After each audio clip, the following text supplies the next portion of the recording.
cool. Just listening to the album right now, Killing the Dragons. Excellent stuff, man. Right. Yeah, dude, I've been a fan of yours since like the '80s, man. Let it stay up, man. Yeah, it'll beat the hell out of you, Don. Sorry, man. Keep our fans by threatening them.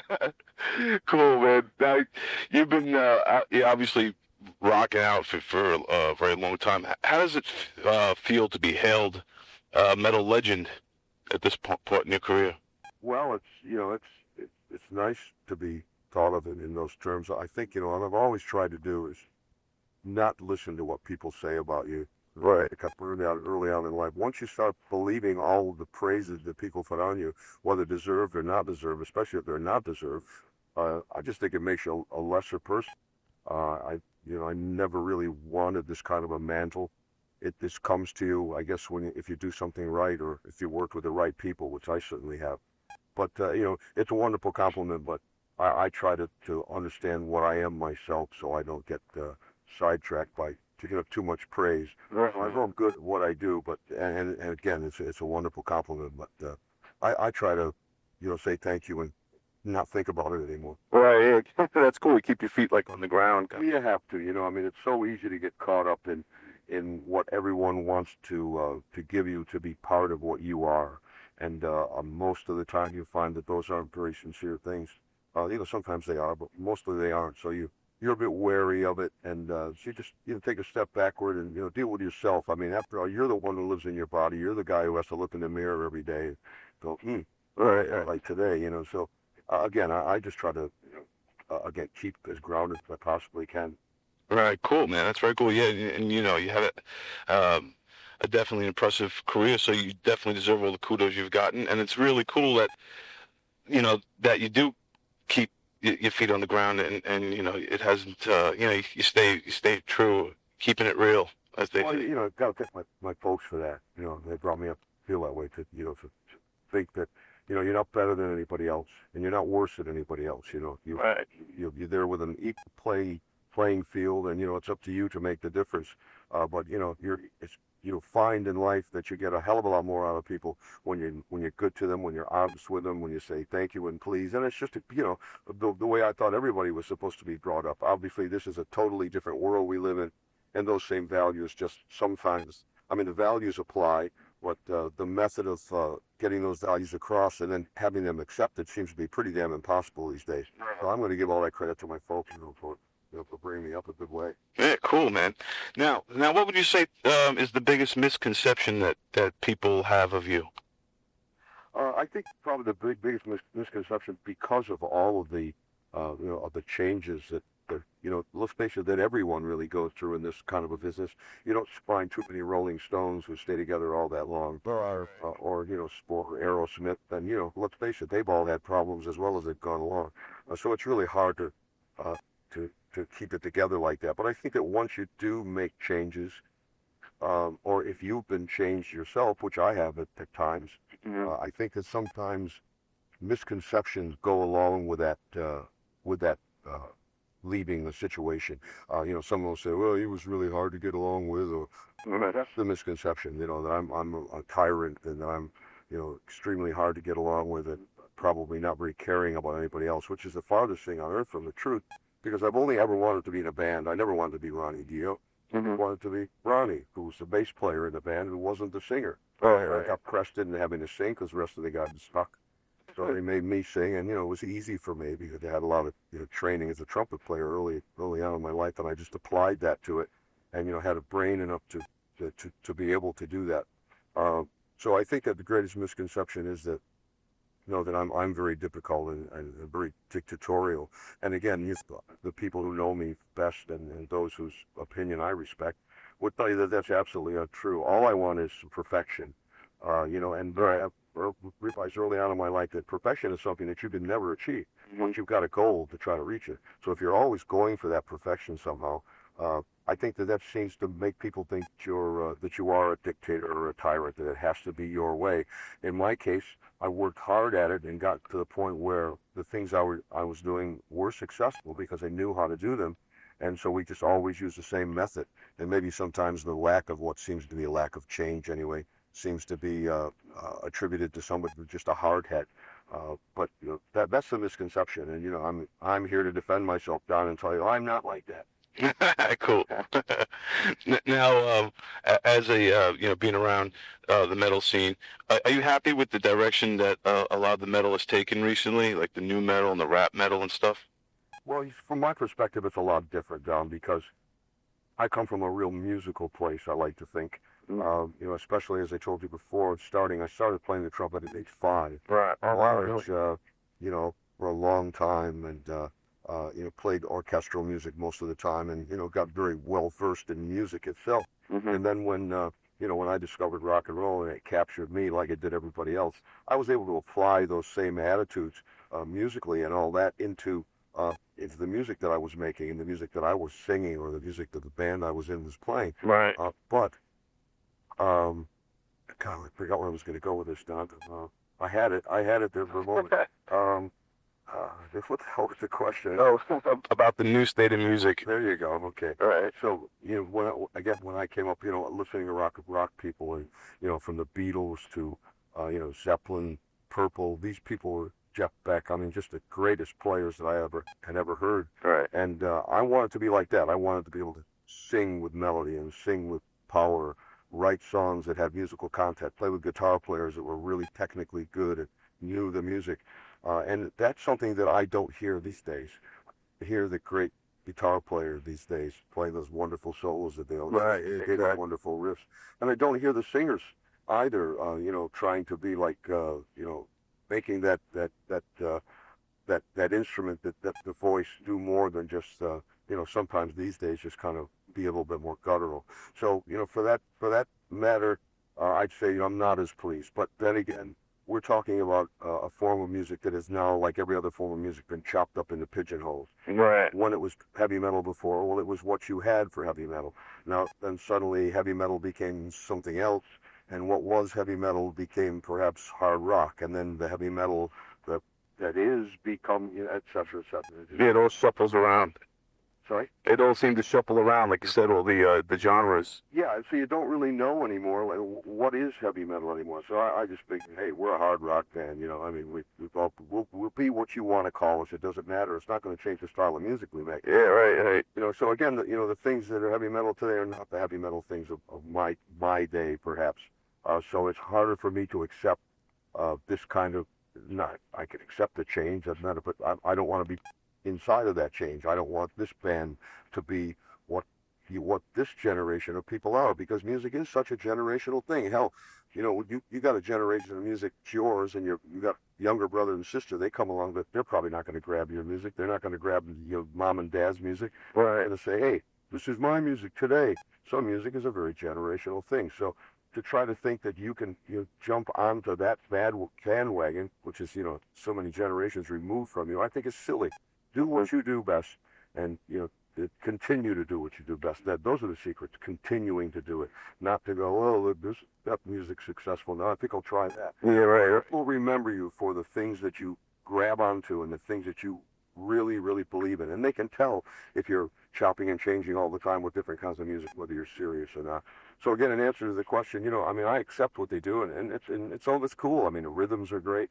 Rap's crossed over into it, and that's cool. That's nothing wrong with that. That's a social comment as well. Right. But for me, I prefer what I've all done myself. I mean, the kind of music that I've been involved with. Right, and that will always be considered true heavy metal to me, and tons of people like me that always will go for, the Dios and the Judas Priests, the Halfords and the stuff like that. That's the real metal, what they call now traditional metal. Classic rock, yeah. Well, it makes you feel older and older as you go along. Pretty soon they'll be calling it senior citizen rock. Well, I'm sure they've probably done that already anyway. Oh, man, it's funny. Now, let's talk about the new album, Killing the Dragon. Like I said earlier, I was just listening to the whole thing. I've been listening to it all week. It's excellent, man. Thank you. Yeah, definitely love it. Definitely, it's vintage. It's a real deal. Huh? It's a real deal. Yeah, exactly. That's exactly what it is. It's a real deal album. So many of the comments have been, God, this is the best thing done. In fact, it might even be better than Holy Diver.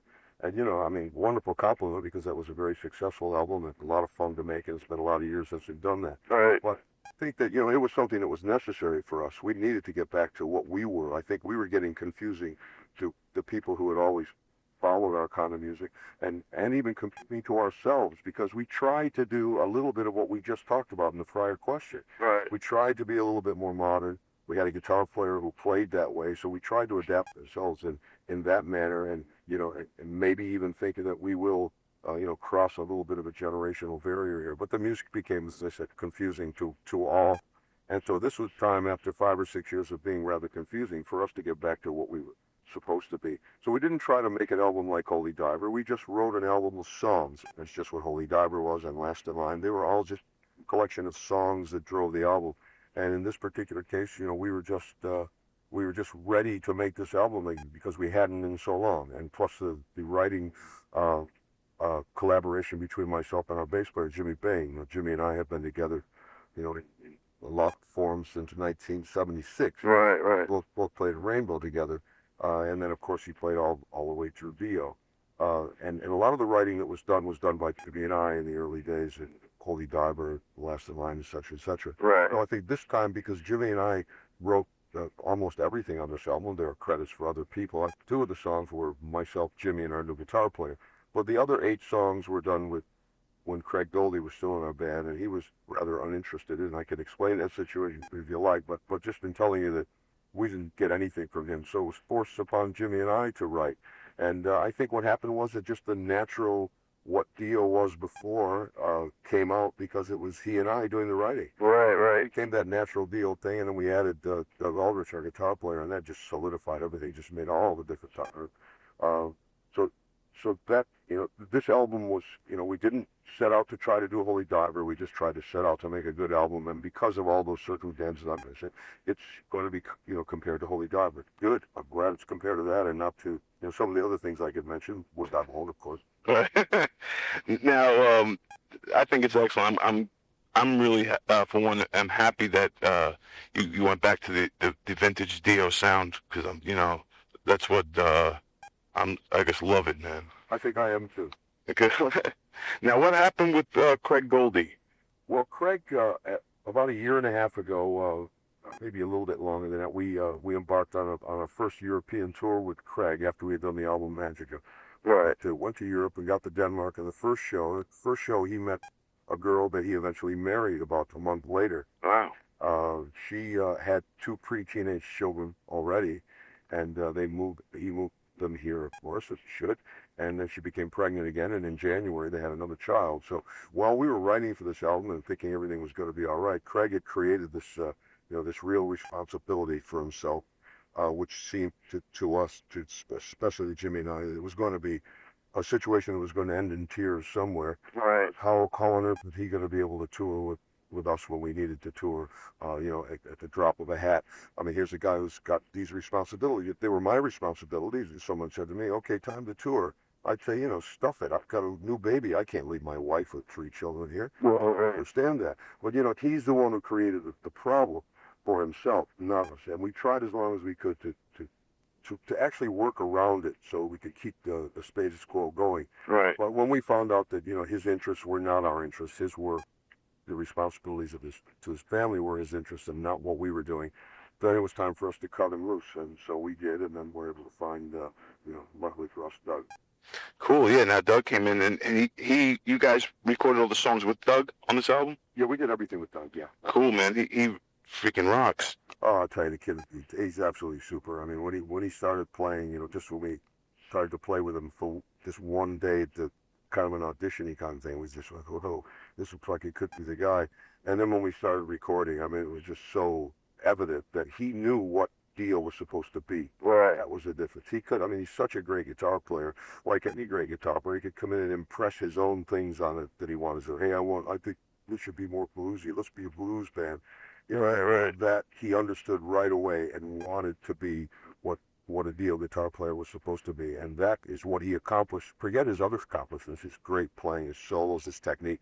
I mean, just knowing what this band was supposed to be and being able to fit into it in such a short period of time, I think shows just an incredible amount of intelligence. Yeah, definitely fits right in with the whole aura of the band. One of the nicest guys on earth. And that's such another important thing about it, Don. If you don't like the people that you play with, and you're going to be tossed into that situation day after day after day, something's going to suffer. It's certainly going to be the music, and eventually it's going to lead to a breakup anyway. Right. That's not the point of it. You've got to have people that like each other, that get along, that are happy to see each other every morning, and don't run away. And people who know how to give space to each other. Of course, that's something you learn, after doing it all these years. Right. You find out, that people have personalities.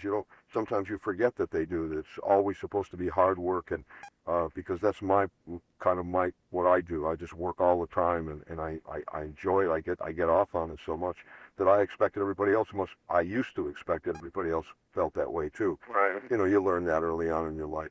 You've got to think about the personalities and the lives of other people.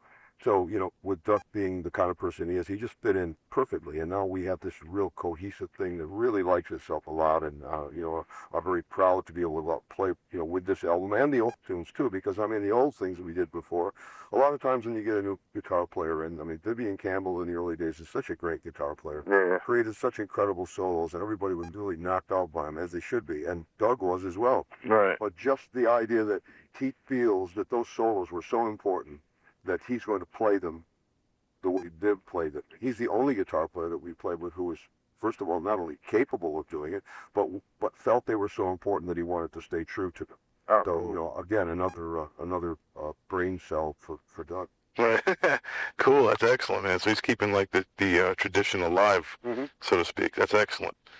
Now, on this album, there's like tons of like every song has like an interesting concept behind it. How do you come up with all these ideas for the songs, for the lyrics? I tell you, Don, year after year it gets harder and harder and harder and harder. Because again, as I mentioned early on when we were talking, that if you stay with one thing, if you stick with one kind form of whatever it may be, music, painting, fixing a toilet, and you find that it works and you stay with it, and so this becomes sometimes this Jonah strapped around your neck, because you painted yourself in a corner. You're not really allowed now to go out into any other directions. You can't do not that I want to, but you can't do a love ballad, because this is what you do, and this is what people expect you to do, and this is why they like you, because you are, you need to one directional, just like they are. That's what they want to hear, and that's what they want to hear you play. Right.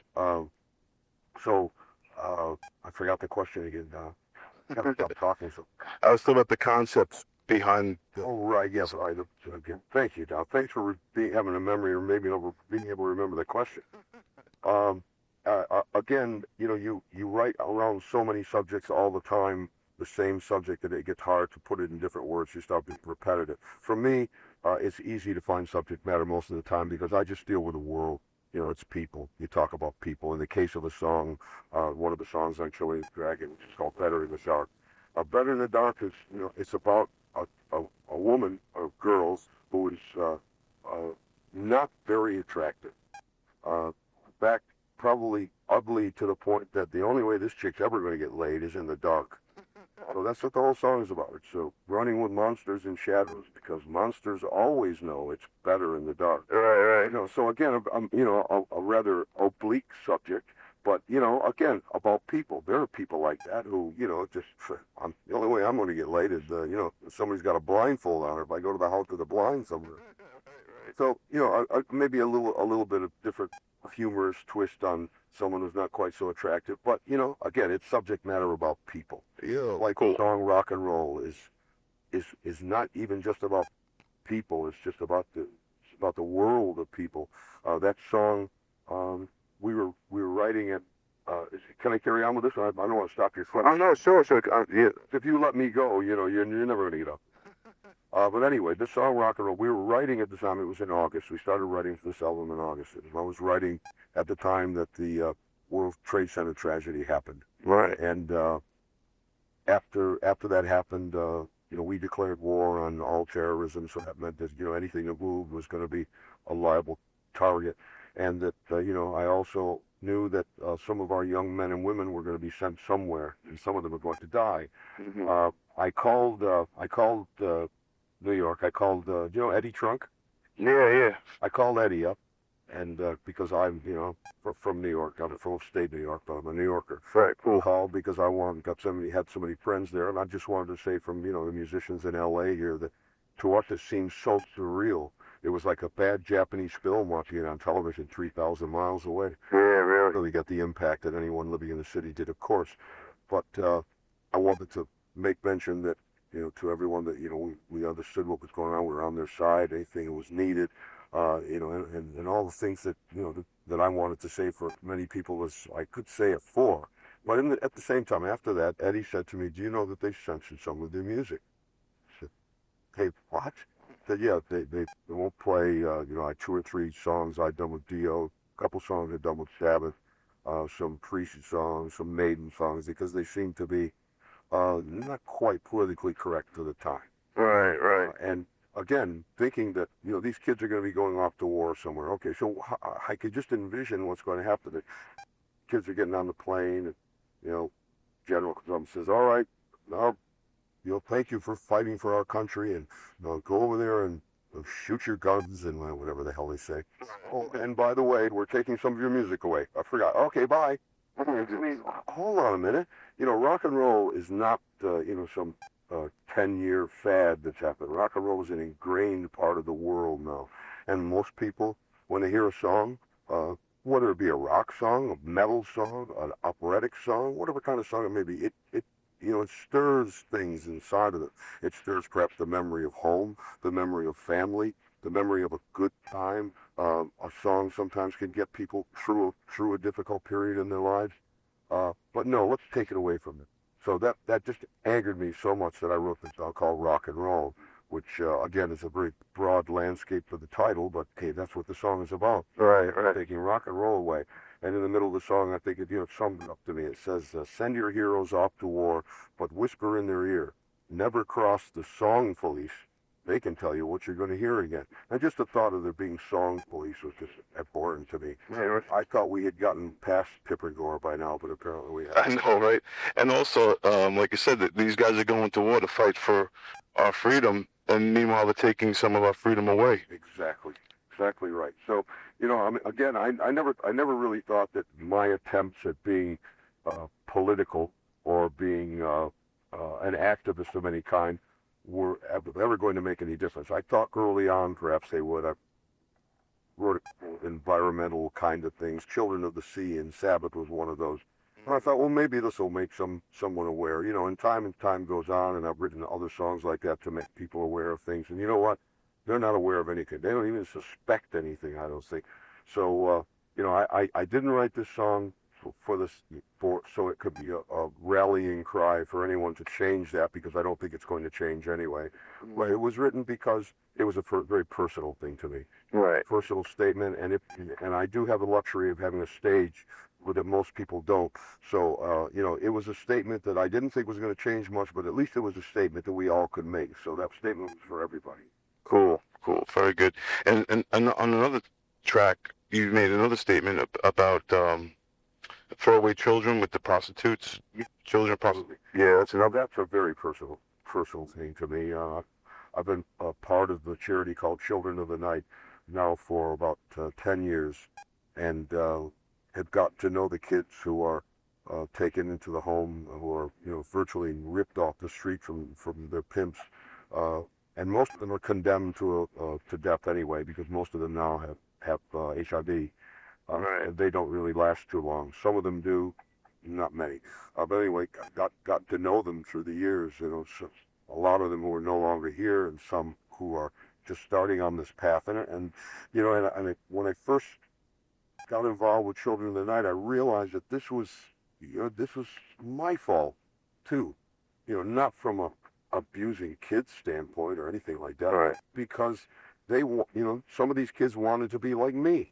They run away from their abusive home. They run to L.A., because they want to be a rock star, right, be a movie star. So all people who bear this responsibility, this role model attitude, have to be serious about it, I think. So in seeing that, in some ways they wanted to be like me, I need to help them for this.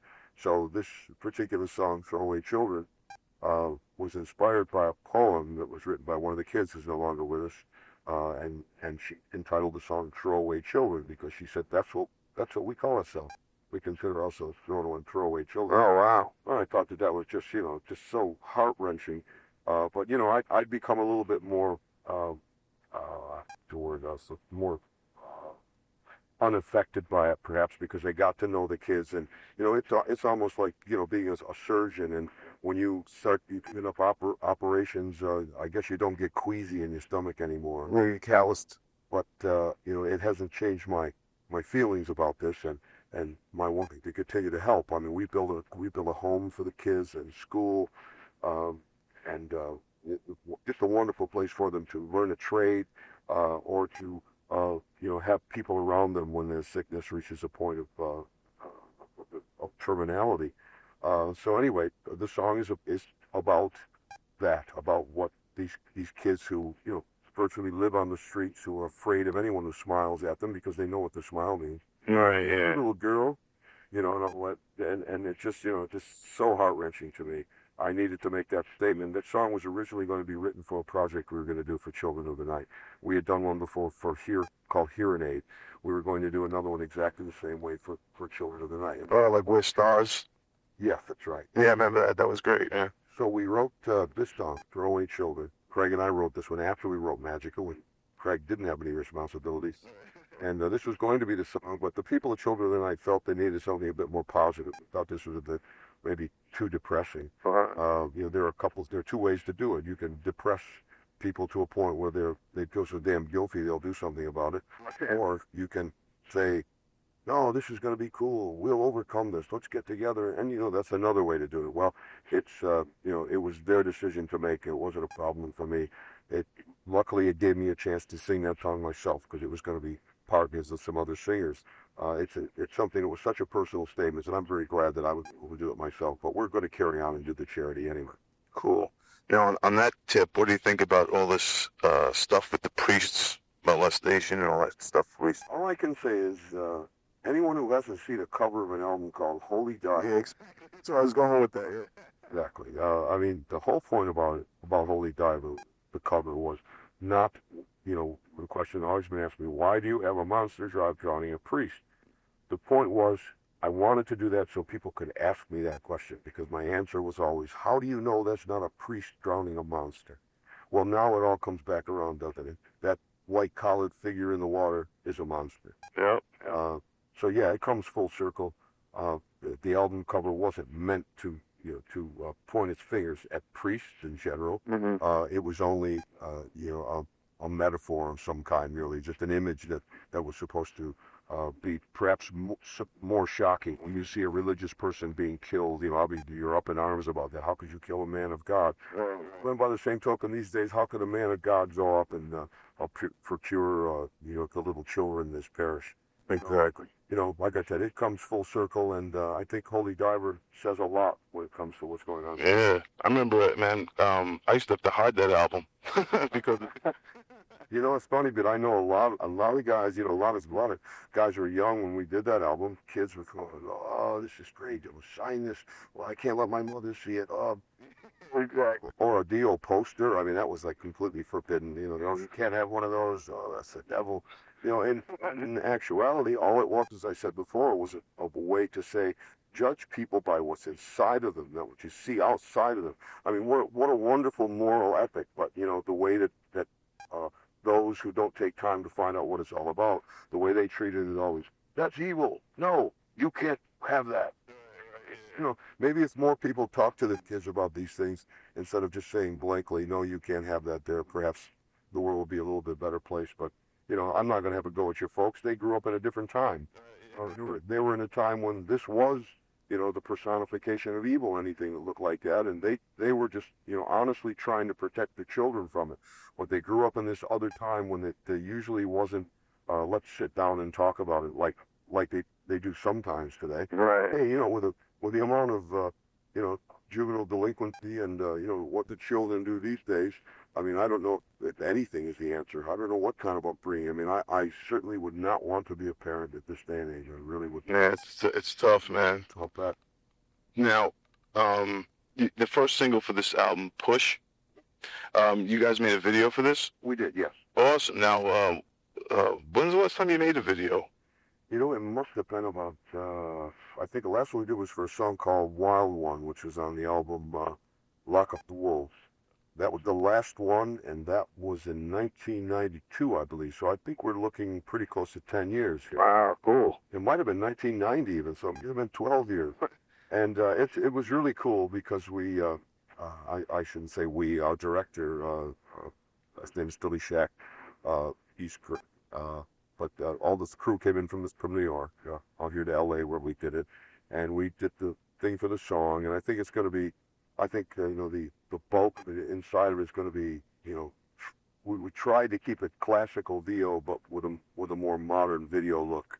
But the vignette in the very beginning of it, I think, was the coolest part. We created Billy created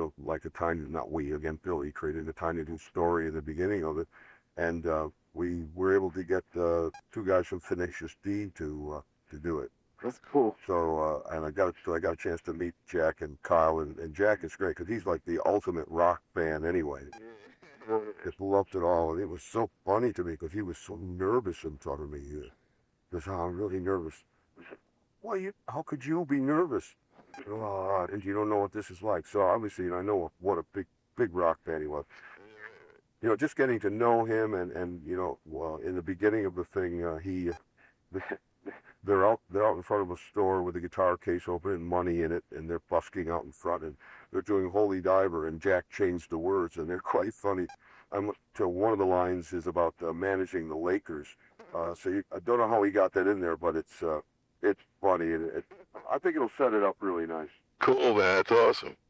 And it seems kind of like Tenacious D and Dio meeting. It seems like 2 opposites just crossing paths, which is a cool concept in itself. It is a cool concept. I think, you know, because of the song that they had the big hit with, Pass the Torch, which was about me, you know, I think you could have taken it, you know, 1 or 2 ways. The subject could have taken it 1 or 2 ways. Why, you bastards, how dare you say that about me? You want me to retire? What's wrong with me? But, you know, I didn't take it that way. When I first heard about it, I said, I'm sure that, you know, knowing Jack's history, I said, I'm sure he wouldn't be hurtful about that. I don't think he was any reason to hate me. So right. When I did, you hear the song and spoke to Jack, he goes, "Oh no, you know, it's just what, you know, we want to do what you do. That's what it is, you know." So we even took a picture. You probably see it in some publications soon. Knowing Jack, this picture of this, they after we finished the thing, they said, "Oh, would you do us a favor?" And I said, "Sure, what's that?" And miraculously, this torch came out. That was like the torch that the Statue of Liberty carried, that big. And they lit it up and said, "Would you hold on to it like you're passing the torch?" And I went, "That's cool." I did, and then they said, "Do one where you're pulling the torch away from us." Okay, no problem. I mean, after all, they did me a favor. I'll be more than happy to do them one. And he also said, he said they're writing a film that should be beginning in about 7 or 8 months. I did the production. They're just writing the script for it now. And he said, "Would you be in it?" I said, "Of course I would." "Oh, that's great." So it's cool. I got something to look forward to. Oh, cool. Now, are you going to play a character in that, or are you going to be yourself? Only character. No, I'm always myself. Yeah, I'm not a character. I appear in the first scene with the Tenacious D guys, just to set it up, and then the rest is just a band thing. Oh, that's awesome, man. That's cool. Yeah, at least there's one there, and you know the difference is that, you know, but there for a while there it was MTV or VH1, or that's just about it. Will or won't play it. Now you have so many different outlets in all places in the States, not only in the States but around the world, where small stations will have the young kids will have a video program. They'll play your things. I mean, you add those up enough, and I think you're just about, you know, tromping on what MTV can give you. Yeah, exactly. Yeah, it's good that now that they don't totally monopolize the video market anymore. Oh, it certainly is. It really, really is. Because there was a point where it almost got to the point of, why make a video? They won't play it anyway. People missed out on what could have been, you know, a good video. Exactly. And because they're picking and choosing what we should hear. Exactly right. You know, which is crazy. Yep.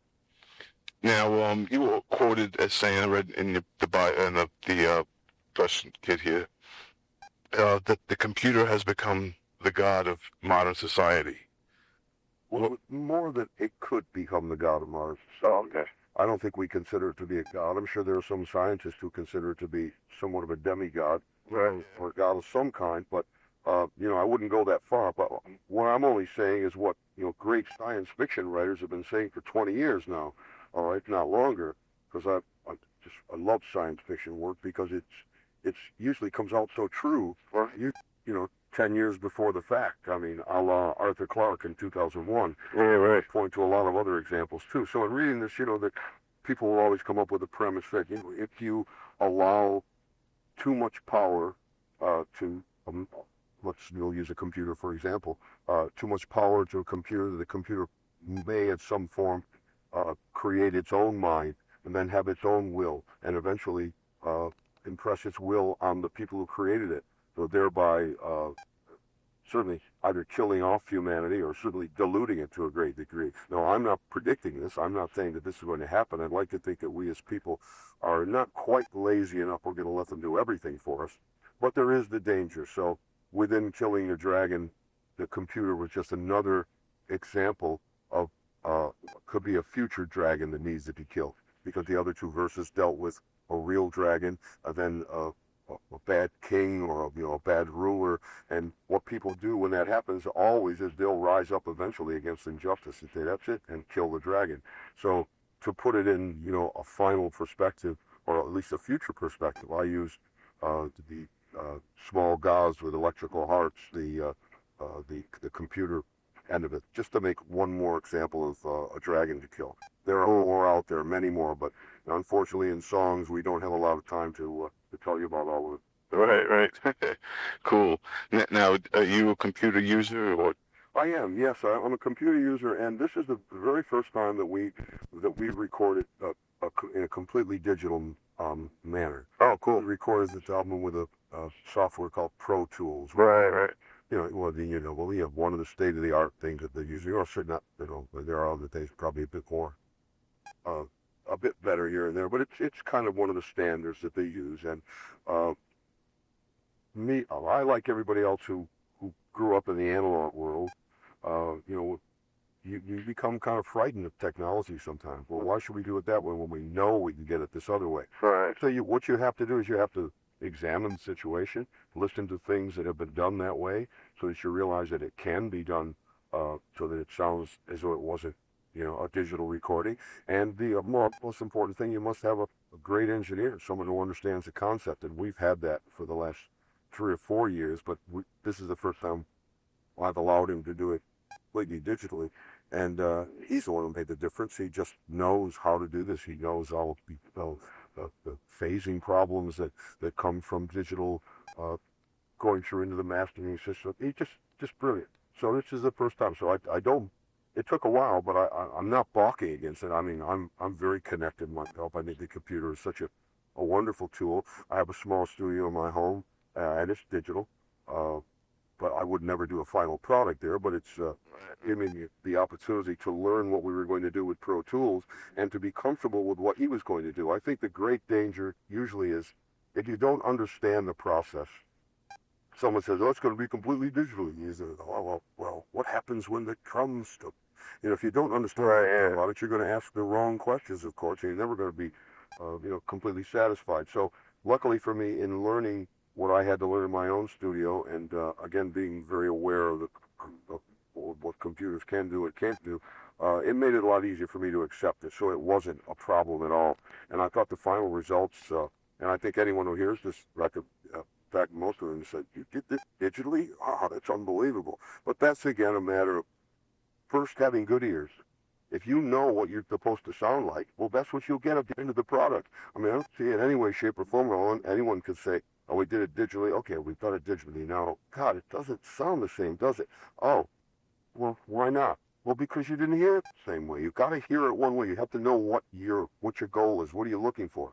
So if your ears are always telling you this is what Dio sounds like, and I should know that after all these years, then it's going to translate digitally. That's not a problem, and I'm looking forward to doing it again. The only problem that can crop up in digital recording is that there are so many avenues to cheat with editing and all the things you can do, moving things around. mind-boggling. Right. Yeah. Sometimes the software ends up writing the song for you, and that's where people fall apart. That's where they go wrong. We try not to use hardly any of the shortcut techniques at all. Right. Right. Them you use because they make sense and they do cut time. But if you use it to just because you're not good enough to write the song, well, let's just repeat that part here, stick it in. If you avoid that danger, you're going to be okay. But the problem is that they keep inventing more and more ways to make life more and more easy in the recording field. So eventually, you could probably do it from home. Yeah. Right. Own it in. Yeah. Exactly. It's crazy with technology. It's kind of like a double-edged sword, but like I said with the Pro Tools. Say again, Don? As it's crazy with technology. Sometimes it's a double-edged sword. Yeah, it is. It is. Because it makes things easy, and the easy is great, but then it takes sometimes with, like you said, with other bands that take the shortcuts, it takes away from the art. It does. I mean, because rock music especially should be a real natural thing. A lot of those who try to go for every note perfect and every sound perfect are not being perfect. The perfect thing about rock and roll is that it's imperfect, and that its naturalness is always there. If you take that away by using the little devices that you can to fix everything, I mean, God, I mean, there are singers these days who, I mean, there's software that they bring along that actually tunes their voice as they're going along. And they'll sing out of tune, I mean, say, wow, isn't that wonderful? That means that my dog could go and swell, I mean, so once you get to that point, that's what I mean. You take away all the inherent humanity that a voice or a guitar or whatever has, because sometimes little things that seem like mistakes are the things that work the best, because you go, oh yeah, that was cool. I made that mistake. Oh, that's great. So anyway, naturalness is the best thing. So you just got to avoid that pitfall of using too many of the tools that Pro Tools offers you. Right. Right. Cool. Now you're getting ready for the big tour with Deep Purple and the Scorpions. Uh-huh. You're gonna be in Long Island on June 23rd. Yeah, and I've never been to Jones Beach before. Oh, really? No, never. I've heard wonderful. I heard it's a great venue, so this will be my first time there. I mean, we've always played, either in the city or Coliseum in Meadowlands or something like that. Right. Right. So this will be great for me. I hear it's a great place. Cool, man. I'm looking forward to seeing you when you definitely do that. It's gonna be awesome, man. It should be good. I mean, it's a great tour. It's a classy tour. It's got people with great pedigrees. I don't think it's not quite like the let's get back to the '80s tour thing that some bands do. I just think that it's a worthy tour. A lot of times you think about what you're going to do. You have your own. You have the image of yourself that you have to consider. So I mean, that's why you won't see us. It won't be Dio, Quiet Riot, Warren. Right. Well, that's why this tour. The other people on this tour just is the same as they feel, are classy as far as music goes, and Right. and as far as people go. I mean, I can tell you personally that they're very classy people. That's going to be one of the great bits of fun for me is that I've known all these guys for like 30 years. Some of the guys in Purple and I are like dear friends for a long time. Right. Klaus Mine's a dear friend of mine. So it's going to be great to go on the road with people that you respect, people that you like, people that you can get along with. Because we never go into any of these things with a battle of the bands attitude. I always find that to be the most stupid thing on earth. Right. Yeah. So you're touring with Purple, are you? Yeah, we're going to kick their ass. Hey, we're gonna blow them out. Yeah. How are you going to do that? I mean, don't you understand that you are what you are and they are what they are? There is no competition. They can't be you. You can't be them. So it's not. I never allow anything like that to happen. Any kind of battle of the band situation to go on at all. And it won't be that. That's why this will be a fun tour, musically and personally. It's going to be great. Cool. Well, Ronnie, I appreciate everything. I got one last request, if you can, please. This is kind of like out of left field, but my friend Pete Soto is a huge fan of yours forever. Uh-huh. Now I want to leave a message on his machine. If you can just say, "Hi, Pete. This is Ronnie James Dio. How you doing?" Something like that would be really cool. All right, cool. Whenever you're ready, man. Okay. Hi, Pete. This is Ronnie James Dio. Just remember, the world is heaven and hell, and you're the holy diver. Magic. Awesome, man. Ronnie James Dio, you are a really cool guy. It was an excellent interview, man. Make sure you tell Pete not to race it, damn it. One of these in a lifetime, you know. Yeah, really, man. I really appreciate it, man. You're the best. Thanks, Don. I'll see you when we get to New York, Eddie. Yeah, I'm looking forward to it. Okay, thanks a million. Hey, thank you. Yeah, bye. Take care. Bye.